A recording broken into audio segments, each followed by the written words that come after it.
Riddhi, what an absolute pleasure to have you for a chinwag on the show today. Would you fancy a cuppa? Perhaps with some scones and clotted cream? I must say, I'm positively knackered after the week I've had. I can't even begin to tell you. I'm sorry to hear that. Oh, don't get your knickers in a twist, darling. I know this weekend will be the bee's knees. I'm planning to pop over to Lancashire for a spot of Pardon to interrupt you, but no one speaks like that. Poppycock! Oh. Hello and welcome back to another episode of Spill the Tea with CC, where we get insider insights from the students who've walked the talk. In this positively tantalizing discussion, we will dive into the London School of Economics and Political Science. LSE is globally renowned as one of the best universities to study the social sciences and economics, and today we're going to be exploring the good, the bad, the campus, the academics, what it's truly like. If you're wondering whether you should study in the US or the UK, check out our recent video about how to choose. And do be sure to subscribe to watch us spill more tea on all the top colleges in the world. I'm beyond excited to introduce our special guest for the episode, Riddhi. Riddhi, welcome. Tell us about yourself. Thank you for having me. I'm a consultant at Athena. I went to LSE before that. Excited to have this conversation. Wonderful. So let's get into it. I want to start by talking about the academic approach at LSE. What was that like and what made LSE so unique? Sure. I think one of the most unique features is that we get to do both hands-on as well as theoretical learning on the campus. We're reading 10 research papers every week, applying that in case studies. We're doing dissertations. We're also doing internships during our summers, all of that at one place. I think that's what makes it unique. I see. So you have the balance of the theory and the practical Exactly. as well. So why do you think LSE was the right choice for you? How did it support your intellectual, personal, and professional ambitions? Of course, the number one reason was the brand. It's one of the top 3 in the world for social sciences and management. The professors that are coming have both practical as well as academic exposure to the field they're teaching. You get to learn from both sides. Another reason would be diversity on campus.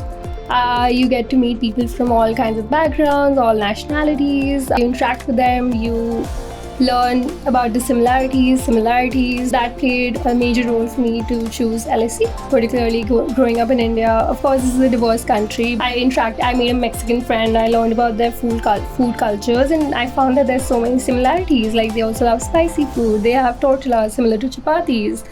On the other hand, I did not know that English food was so bland, but I still found some things nice in that cuisine as well. And I've heard that almost 70% of LSE students actually hail from outside of the UK. So how did that play into your exploration as well? Did you enjoy interacting with different international students from around the world? Yeah, definitely. Initially, I would say it was a bit of my out of comfort zone, but then you realize that you have to spend time with them. You can't go back to your home all the time, and hence you begin to learn and empathize and sensitize yourself towards those cultures, and hence you need to acknowledge those. And I think that's such an important experience as a young person going out, living in a new country. The ability to navigate contexts in which people are very different from you, who likely were brought up with different core values and languages and experiences than you, and getting comfortable and even embracing opportunities to interact with diverse people is, a crucial life skill. And I think LSE and living in London in general definitely forces you to experience that. Sure. Right? Yeah. I've heard a lot about how LSE is an extremely rigorous academic program, and as a result, students get quite competitive. There is this stereotype that LSE has quite a cutthroat culture on campus. I want to know, is that true for you? Oh yeah, that's definitely true. We're studying in the same class, we're seeking each other's notes, but during the mid-break when we're given our assignments, we don't even see each other's faces. LSE focuses a lot on plagiarism, avoids that totally, and hence there's also restriction on sharing your viewpoints for a certain essay, just to avoid that plagiarism as well in the viewpoints you're suggesting. And we're not even looking at each other's faces. We are not helping each other for some time. I mean, they're all supportive. I'm not saying your friends are not going to be supportive, but during the essay submissions, you're supposed to be on your own, spend late night writing your essays, of course not using ChatGPT for anyone who's using it right now. And you have to spend all-nighters on your own. So yeah. Wow, that's a really important point for students applying to LSE, right? You need to have that go-getter mentality, the hustle, every man for themselves, because it seems like that's what every student is out there for. They have their sights set on gold, and they won't let anyone come in their way. So you better watch out. Tell us a little bit more about the professional opportunities available to students on the LSE campus. How does the university support students in the next step of their journey after they graduate? Of course, like I mentioned, we're doing internships during our winters, during our summers. Employee fairs keep on happening on the campus, I think right from November. And then in May, June, the kinds of organizations that are coming in, of course, we have the big organizations such as McKinsey, Bain & Company, BCG, etc. But we also have organizations coming from Europe, the European Union institutions. So you get to work with UN, you get to work with World Bank, you get to work with other EU institutions. Just a little insider information, there are few organizations which are now led by LSE alums, and hence they would want to recruit LSE graduates immediately, and hence you get an advantage there as well. So again, brand playing a big role there. Another thing I want to add is that when you're doing your dissertation, you are also required to work with an organization there. So these are specific to different programs, like not every program will have this, but you can also work with an organization to complete your research paper to get more realistic answers to your research. So yeah. Interesting. It's been my understanding in the UK that students often, have a much more career-focused academic approach. Like they're going to study so that they can kind of get a job afterwards. Students right off the bat are doing internships, seeking professional opportunities, even from professors. It seems to be true in this case that LSE students are looking to connect with other LSE alumni, and there are even some organizations that say, we only want graduates from LSE, and that is the power of the brand and that seal on your resume having a lot of weight. Definitely. So there is this stereotype or this misconception that LSE is not a very social campus, or in fact that it's socially dead. What was your experience of the social scene while you were there? I disagree with that. I guess the student clubs, other organizations, parties, events happening at LSE make up for it. We have different organizations ranging from wine tasting, outdoors society, entrepreneurs club, all of that. You get a chance to interact with different people at campus. Of course, from different courses, etc. So that makes up for it. Another thing, we also have bars on campus, so we get a chance to sip in a drink, take a shot between jumping from one class to another. What? Yeah, and I know I was a bit of shock for me also, but I think we got used to it. Over time, you'll see Fridays and Saturdays, everyone's at pub, everyone's at bar, just drinking. I think that's also predominant as a culture in Britain itself, and hence it comes down to school campus as well. But apart from that, we have many social events organized by departments. There's a diverse student body, so there might be people who are isolated, and hence they want to take care of their mental well-being as well. And hence they take an initiative to organize different social events such as board parties, balls, movie nights, etc. Of course, one of the famous ball at LSE is the Winter Ball, which happens during the month of January when everyone's coming up, dressed up in gowns, huge blingy clowns. And spending the night together. It reminds me of prom almost, or like the Yule Ball from Harry Potter. We don't have anything like that in the US, so it's very interesting to see. And it's worth noting, everyone, that drinking is legal in the UK at the age of 18, so all this activity is actually not illegal, right? But it's interesting how it's become so normalized in the culture almost that it's embedded into the social life. So anyone who is planning to go to the UK or LSE to study, just be aware that, a lot of the social interaction does center around the bars and the pubs. And, even if you don't drink, that's perfectly fine. But know that other people around you will be. I won't drink between my classes at least. That's the beauty of London, right?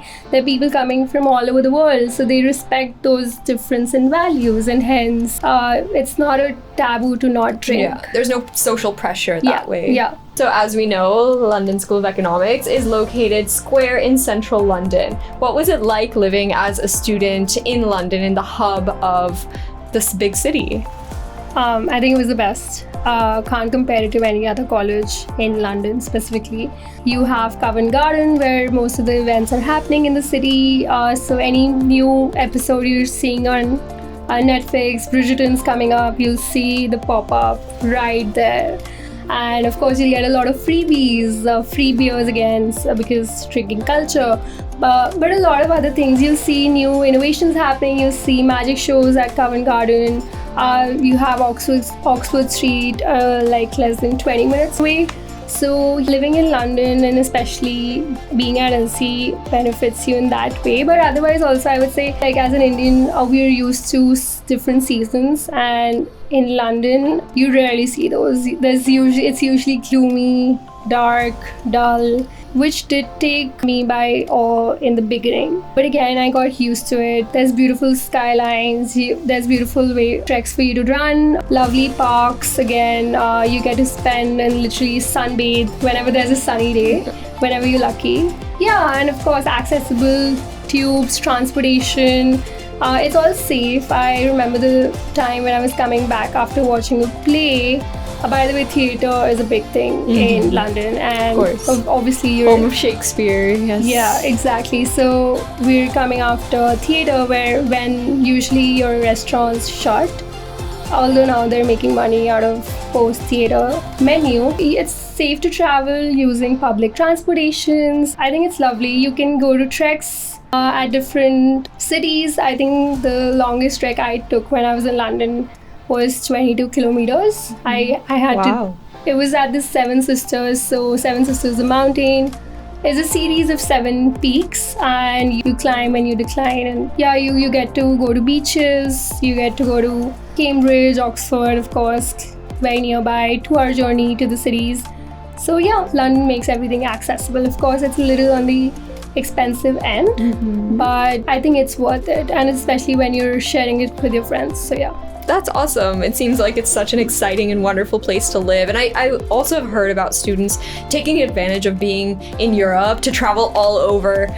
So what was that like for you? Did you ever explore other cities and countries? I fell into the trap as well. I did explore. I had been to the Europe, so I was not that excited. But of course, it makes it more accessible. You can take the train whenever you want to from the King's Cross station, and you can go with your friends literally like over the weekend and come back and take your classes again. Now that we've heard so many amazing things about the London School of Economics and Political Science, everyone wants to know, how can they get in? It's one of the most selective, most competitive universities. So what advice would you give to any high school students who are aspiring to go to LSE?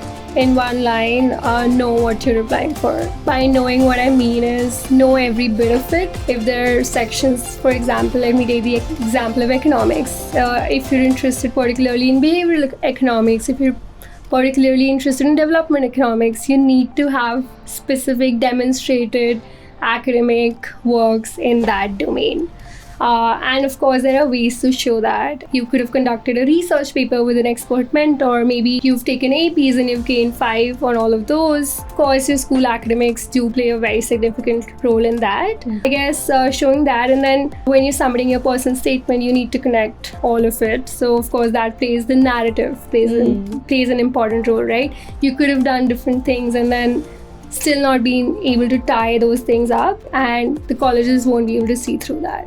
So know what you're doing, why you're doing it, and yeah, I guess that would be my advice. Thank you. So what I've understood is these universities in the UK are looking for students who are deeply committed and passionate about their academic area of interest and less interested in, all of the holistic extracurricular factors that we think a lot about for US admissions processes, for example. So here that students work on how you've developed competence over time and become an expert in your niche, and understand the role that LSE or your college education will play in your longer term career goals.